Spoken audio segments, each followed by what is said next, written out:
Okay, so game number 2, Halo Infinite. Let's get into it.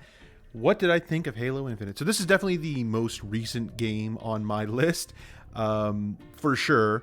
It just came out less than a month ago, I believe, for the full campaign. So first things first, let me just say, I've put quite a bit of time into the multiplayer for this game, which is a free-to-play, which is a very cool thing, I think, for a major first-party game like this to do. I know there are a lot of people who have had a lot of issues with the multiplayer, but all things considered, I put in a good amount of time, and I've had a really good time with it. But this particularly, going through the campaign, was certainly something. So what did I think of the game? Well, here's what I'll say. If you're using this for a review format to determine whether or not you would like the game or you should play the game, I would say that this is not going to be a good measure, because I did not do what I would assume is the best part of the game, which is all of the side missions. This game being open world, and there's a ton of, off the beaten path side missions to do, and I did absolutely zero of them.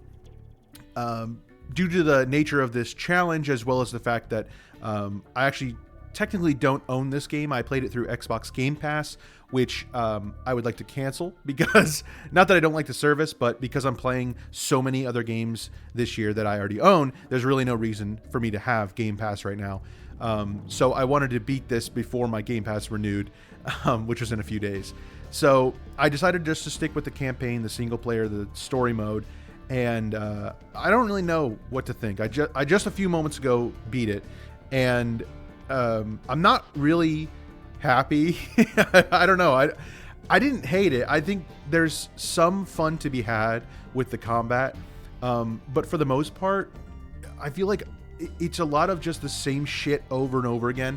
And I know that's the nature of a first-person shooter. It's hard to really diversify the gameplay, but man, like, one thing I will give this game credit for is it really tried focusing on boss encounters. Big boss fights was an element that they really seemed to want to enforce, which were definitely a nice change of pace. Unfortunately, the boss fights are fucking horrible. I just absolutely hated all of them, except for one, which was, so to be clear, I got a lot of Destiny vibes from this game, and I know that's a weird comparison because, 343 Studios took over for Bungie with the Halo franchise. Bungie went off to make Destiny.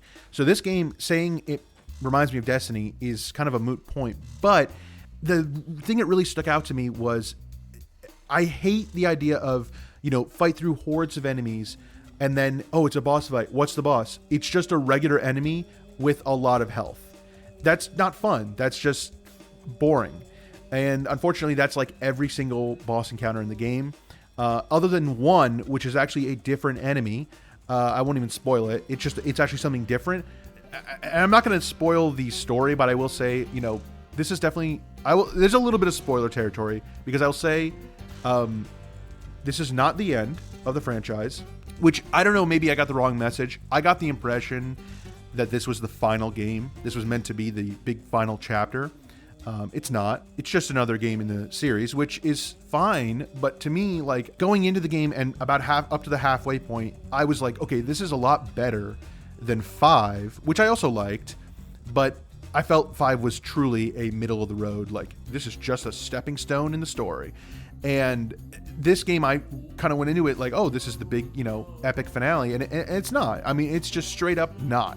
It introduces a lot of new characters, a lot of new villains, which is not necessarily a bad thing, but like in the end, it doesn't really go anywhere. And it focuses a lot on Master Chief and Cortana's relationship, which I know a lot of games have. And I appreciate they kind of try to give you a resolution for that. And I appreciate it for that. But man, all things considered, like, so you fight who is essentially the main villain towards the very end. I assumed it was the final boss.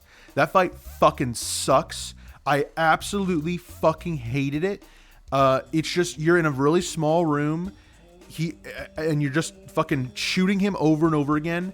And then he gets to the final phase and he just has a fucking gravity hammer that kills you in one hit.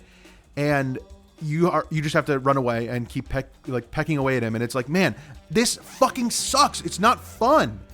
And that wasn't even the final fucking boss. There was still more. It's like, overall, I liked the game. Like, as far as the core gameplay is a good time. And I think, I can't really speak on it because I didn't play it, but I think if I had had the time to go around, do the side missions, I think I may have had a better experience. But by not doing that and just focusing on the story, I was disappointed, and I had very low expectations going in.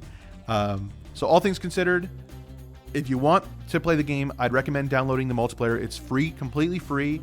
It's a good time.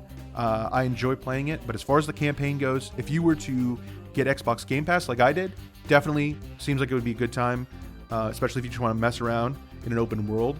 But I would not recommend spending $60 or $70, whatever it is, to buy the main game, because it is not worth it. But thank you for listening. Check out my podcast link in the description if you are interested. Otherwise, I'll see you guys for the next game, and I'm going to go cancel my Game Pass. So see you later.